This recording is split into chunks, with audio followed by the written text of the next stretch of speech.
I had learned through watching TikToks that I thought maybe I had ADHD, and my wife was a little bit skeptical. Not that she didn't believe me, but she went down into the garage to clean the garage, and she found all of my doom bags, which had items that had been making its way from one bag to another bag every time I had a project. So that was just bags of random stuff. And she came back upstairs and was like, yeah, it was much worse than I thought it was.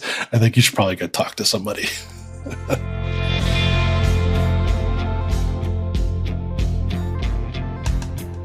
From the Understood Podcast Network, this is ADHD Aha, a podcast where people share the moment when it finally clicked that they or someone they know has ADHD. My name is Laura Key. I'm the editorial director here at Understood. And as someone who's had my own ADHD aha moment, I'll be your host. I'm here today with Shaun Noon. Shaun is a creative manager for a grocery chain in Pittsburgh. He's also an ADHD Aha listener who wrote in. Thanks for being here, Shaun. Yeah, thanks for having me. So you were diagnosed 2 months ago, is that right? About 3 now. Yeah, 3 months. 3 months ago now. So that's fresh. Yeah, at the ripe age of 49 years old. Let's get right into your aha moment then. Tell me what was going on 3 months ago, 4 months ago, prior to your decision to get evaluated. What took you there? So my wife likes to watch TikToks, and I always thought it was a bunch of kids on there showing their food or dancing or doing something silly. But I decided to get on there just to check it out, just because it's kind of part of my job is to know social media. And for some reason, I got kicked this ADHD clip of this guy talking about his symptoms, and he described it as squirrels running a conveyor belt in your brain. Squirrels running on a conveyor belt in your brain. Like passing information on the conveyor belt, and like they don't realize something's important until it passes through several times on the conveyor belt. And I was like, that sounds kind of familiar to me. And then I went and watched a few more of his things, and I was like, this is really weird. Everything he's talking about is something that I've experienced in my life. Why did the squirrel thing resonate? Can you give me an example of when you felt that way? Just because, if there's too many things on the conveyor belt, I shut down. I can't, function. So it's more about like people will give you information, it'll be on the conveyor belt, and you won't necessarily notice it until it passes through several times. You're like, oh, that's important. I should probably remember that, or write it down, or do something with it, that information. Do you experience that at work or at home or both? Yeah. I mean, all through school, I was a terrible student. It was always the same thing. Teacher saying, hey, he's a great kid. He's bright. He just needs to apply himself. It was like every single teacher would say that.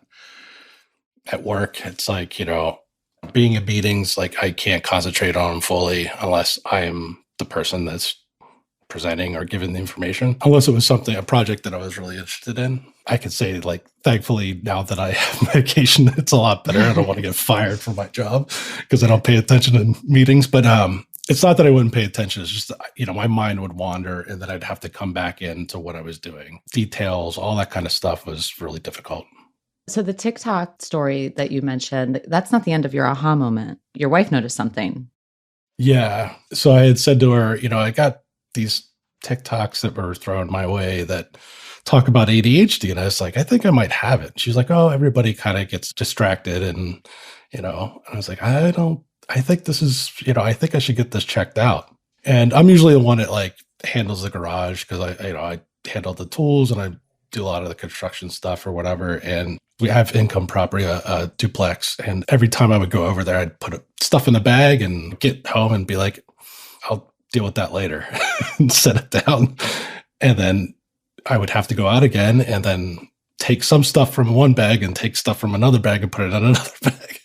So she went down into the garage to organize because she was like, I'm going to do it this time. And she went down and she came back up like maybe an hour and a half later and said, wow, I had no idea it was that bad. There were doom bags everywhere, which is don't organize, only move or something like that. Mm-hmm. Didn't organize, only moved. Yeah. Yeah. And she was like, yeah, I think you should probably go talk to somebody. So that was her aha moment, I guess. Yeah. And also an aha moment for you. I'm kind of ashamed to admit that I had never heard the term doom bags or doom piles until you wrote into me. So I'm grateful for that. We work with a lot of experts that understood. I haven't spoken to any of them about whether or not this is an official sign of ADHD. I know a lot of people on TikTok and other platforms are talking about doom piles and doom bags as an ADHD symptom, but it definitely tipped your wife off and then maybe you off a little bit more about maybe some trouble with organization. Yeah, it's definitely an organization thing. It's like anytime you're in class and, they're teaching something, my brain would just shut down. I can't even focus. I want to do well in school and I want to, get good grades, but my brain just wouldn't allow me to do it. It's the same thing. It's like I get done with the project and everything's in the bag. I don't want to spend the time putting the stuff back in its place. That term doom pile or doom bag, it's an acronym that stands for that didn't organize, only moved. But the word doom, it seems very gloomy. Yeah. Did they feel gloomy to you, the bags? Yeah, because I've had doom whatever in my life forever. My room was my doom room. My office is kind of my doom room now. And, I have drawers that are doom drawers and I'm getting better. And actually the first time that I was on medication, which was probably 2 months ago, a month and a half ago, the first day I looked at my art table and paints and markers and all that stuff. And I was like, I'm going to do something about this. And then literally an hour and a half later, I had a chest organized. All the markers were together. All the paints were together. All the brushes, pencils, everything was organized. And I was like, oh my God, who is this? How did this happen? And I did a video and I sent it to my wife and I said, who is this person? Is this how people normally feel? Is this like what the typical person is? Because I can't believe I just accomplished this. Holy shit. I have chills. We don't usually cuss. I don't usually say that, Jessamine, holy shit on the show, but we can keep it this time. You can bleep it out. I mean, we're family friendly, but still, it is kind of a holy-ass moment. Yeah. It gave me chills doing it. And when I was finished, I was like, I can't believe I went through my whole life without help like this. So it was very emotional. It gave me a sense of vindication that it wasn't me that was the issue this whole time. With my grades and people telling me, you got to try harder or, pay attention more, whatever. It was that vindication. And, obviously there was a part of it that was what would have happened if I was on this since I was 16 or whatever. But that was fleeting because I'm still pretty successful. I have a family and I have a home and I have a job. And so I didn't dwell too much on what could have been. And it's all really new to you as well. So I'm still digging. I'm still digging a lot. Yeah. I'm not trying to imply that it's going to get worse or anything. I actually don't think so. I think it's going to just get better and better. But I think that people who haven't gone through this may scoff at the idea of a grieving process when you get an ADHD diagnosis.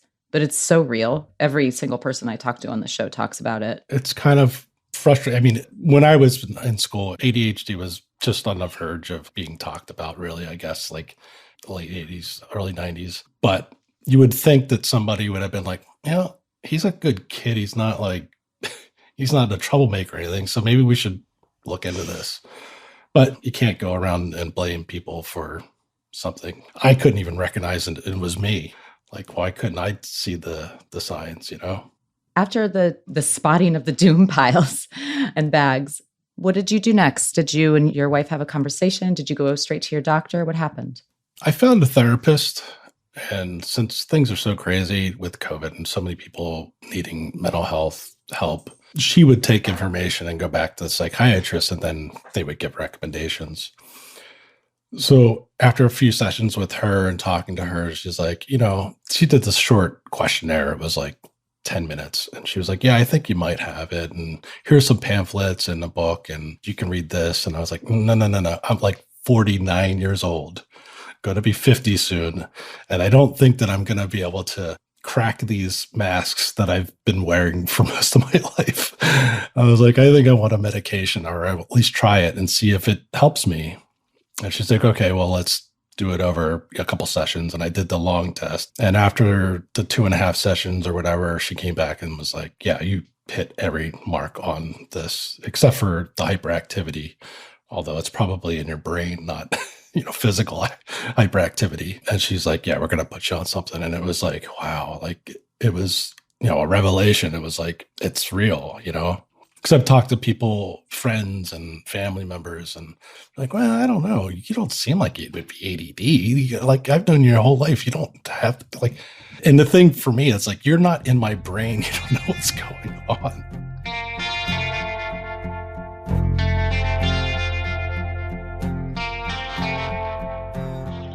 Looking back, what were some of your ADHD signs growing up?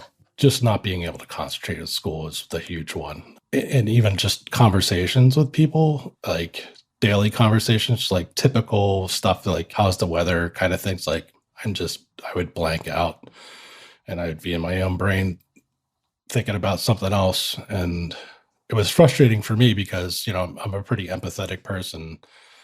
I would say, why can't I give these people the proper attention that I want to give them? Because I do care about these people and it would make sense that I would want to listen to what they have to say. But at the end of the day, my brain was just like, nope, we got better things that, my brain's like running in a circle. Like the squirrels. Yeah, the squirrels are going like on a carousel with like 5 different things going at once. Do you think that dialogue was only in your head? I want to listen, I care about what people are saying, or do you think that other people also noticed? And did anyone ever say anything to you?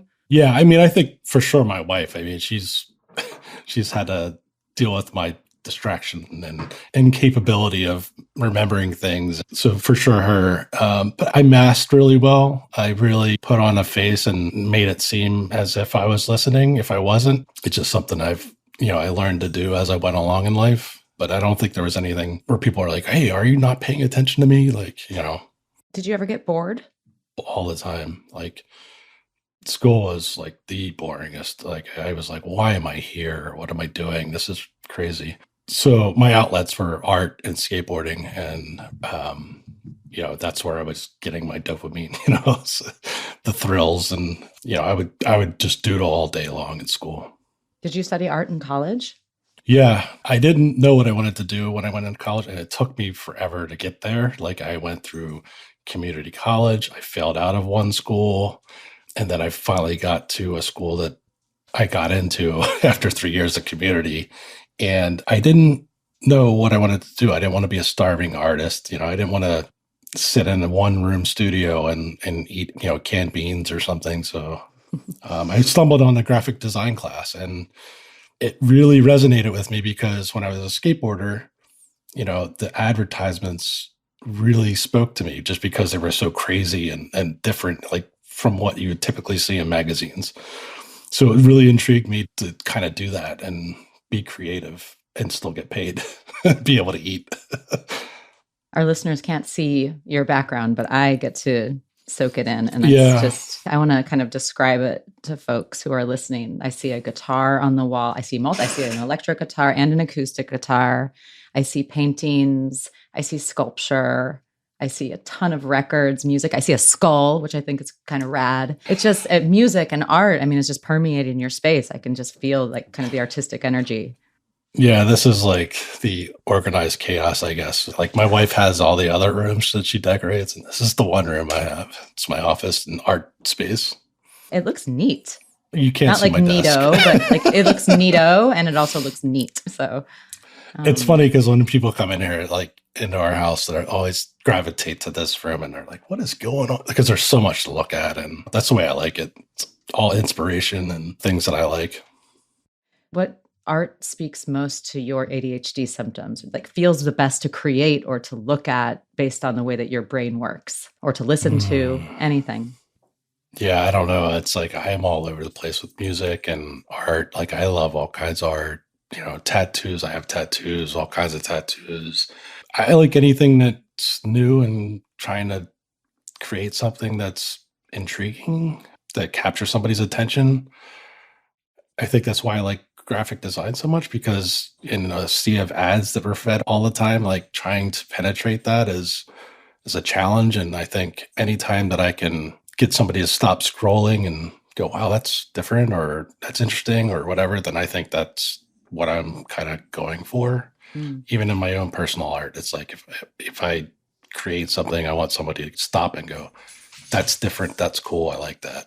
When we chatted prior to this interview, you mentioned something about being labeled a slacker. Can you talk to me about that? Yeah. It's a lot about like finishing things, or I'll get excited about doing something and I'll get started and I'll get into the meat of it. And either I'll get too frustrated or I'll just get too bored with wanting to finish it. So like details are an issue. And all through school, it was like really difficult for me because I know I'm not a dumb person, but when you're a senior and you're sitting in a freshman class, you know, it's really humiliating for somebody. And the people looking at you are like, oh my God, this guy's got to be a dunce. He's a senior and he's in a freshman class. And then seventh grade, I went to summer school, and eighth grade, I failed completely and had to do it over. So there was a lot there that from an outside perspective would show somebody, hey, this guy's doesn't have his crap together, like he's probably a slacker. So I part of it was like, I think I just said, you know what, you want me to be a slacker? I'm going to be a slacker. And I would skip school and I would go skateboarding all day long instead of going to school or whatever it was. It's like I just skipped out on it. That makes a lot of sense. I can tell that's a painful thing to talk about. And so thank you for your candor. Yeah, I think, I like being open about this, especially because I went through my life and I didn't get the chance to try to mediate this at all. And, if this opens up some people's eyes, then, that's a positive for me. I'm obviously going to share this whenever it goes live, and I'm going to put it on my social media. I'm not ashamed of, my diagnosis. If anything, like I said earlier, it's a vindication of who I was in the past, or how I was seen as not who I am. Thank you for spreading the word. You want to workshop some titles of this episode with me, since you're a content creator as well? I've got one in mind. Maybe we can talk about it later. 50-year-old slacker. 50-year-old slacker. Gets diagnosed. And his insurmountable doom bags. Yeah. We love to laugh about it, but it is real. Humor is the number one thing to get me through a lot of stuff.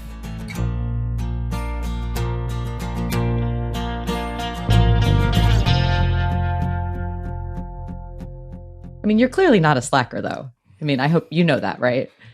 Yeah, I take on probably more than I should.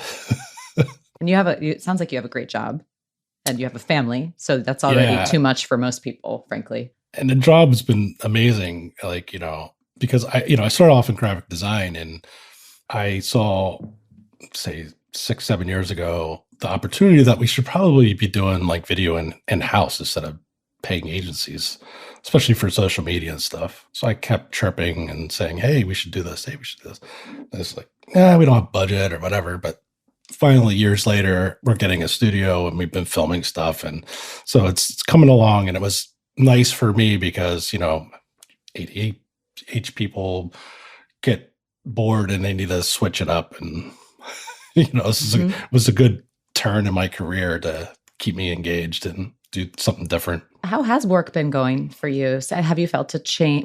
What you're just talking about, did that happen before or after your diagnosis? Yeah, when I started talking about changing and doing this, it was before my diagnosis. So yeah, it's been going good, like with the medication for sure, because I feel like I'm much more present, not just at work, but in my family's life, my wife's, my kids. Like, not that I wasn't present, but it's like I'm more engaged, I guess you could say, just in conversations and all that stuff. I think a lot of depression, anxiety was bound to my inability to be mentally present in a lot of stuff.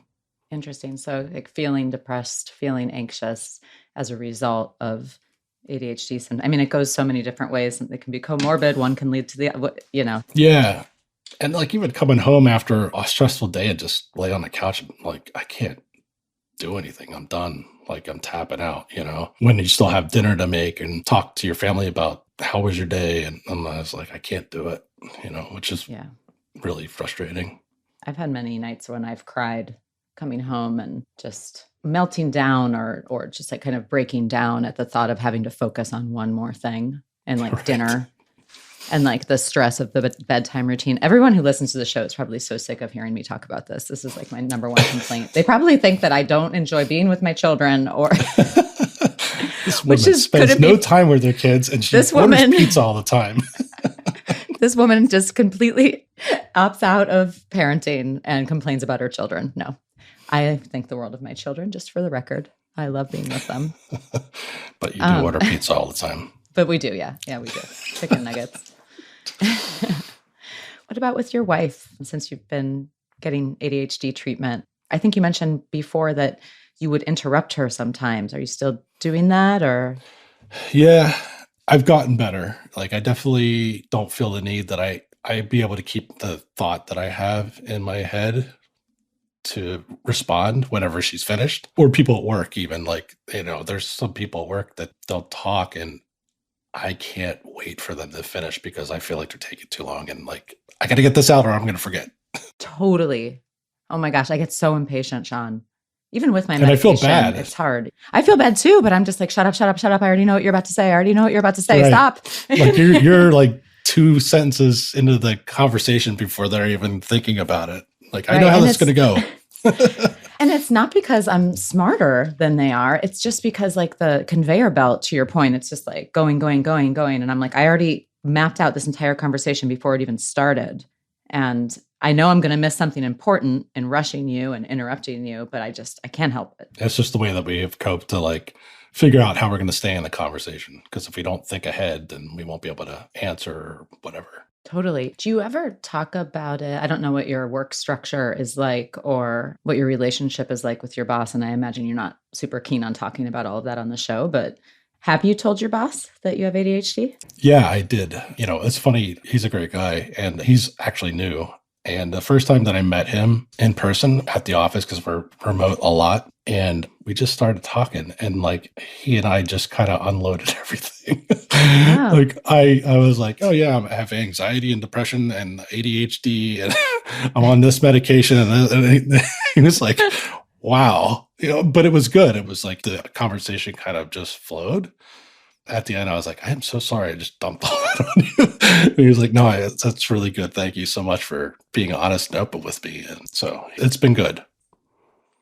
I think anytime we can be honest about our mistakes or our flaws or whatever, then I think the more that people will appreciate it and not look past it, but, understand your scenario and your personality and your situation more. Yeah, I totally agree. I ask because at understood.org, where I work, we're interested in, talking more with adults about self-advocacy in the workplace once they know that they're struggling with something, with or without a diagnosis. And I'm just curious of what that has maybe looked like for you when it comes to your ADHD. The company I work for is really big on inclusion and diversity and the care of their employees. I have not delved too much into everything that they offer.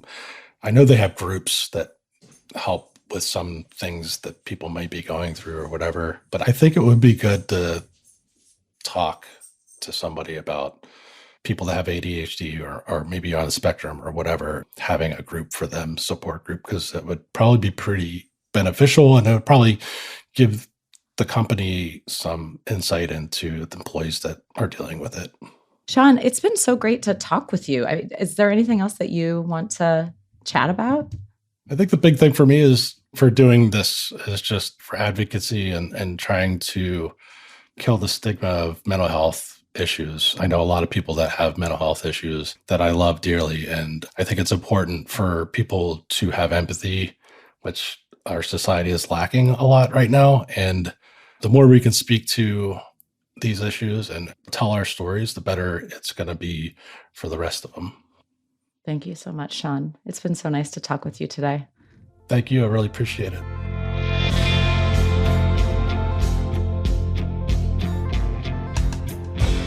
You've been listening to ADHD Aha from the Understood Podcast Network. If you want to share your own aha moment, email us at adhdaha@understood.org. I'd love to hear from you. If you want to learn more about the topics we covered today, check out the show notes for this episode. We include more resources as well as links to anything we mentioned in the episode. Understood is a nonprofit organization dedicated to helping people who learn and think differently discover their potential and thrive. We have no affiliation with pharmaceutical companies. Learn more at understood.org/mission. ADHD Aha is produced by Jessamine Molly. Say hi, Jessamine. Hi, everyone. Brianna Berry is our production director. Our theme music was written by Justin D. Wright, who also mixes the show. For the Understood Podcast Network, Scott Koshira is our creative director, Seth Melnick is our executive producer, and I'm your host, Laura Key. Thanks so much for listening.